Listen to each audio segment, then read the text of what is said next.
বকেয়া ডিএ মেটাতে এসওপি জমা দেওয়ার নির্দেশ নবান্নর। এই সময় রাজ্য সরকারি কর্মীদের একাংশ বকেয়া মহার্ঘ ভাতার একটি অংশ পেয়েছেন। তবে রাজ্য শিক্ষক এবং শিক্ষাকর্মী, অধ্যাপক, পুর এবং পঞ্চায়েত দপ্তরের কর্মীরা এখনও তা পাননি। এ নিয়ে একাধিকবার বৈঠক করেছেন অর্থ দপ্তরের আমলারা।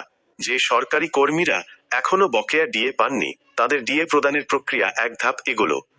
কি পদ্ধতিতে বকেয়া মহার্ঘ ভাতা দেওয়া হবে তা ঠিক করার জন্য সংশ্লিষ্ট দপ্তরগুলিকে স্ট্যান্ডার্ড অপারেটিং প্রসিডিওর এসওপি তৈরির নির্দেশ দিয়েছিল নবান্ন। শনিবার অর্থ দপ্তর এক নির্দেশিকায় জানিয়েছে, 13 এপ্রিলের মধ্যেই এ বিষয়ে বিস্তারিত রিপোর্ট জমা দিতে হবে।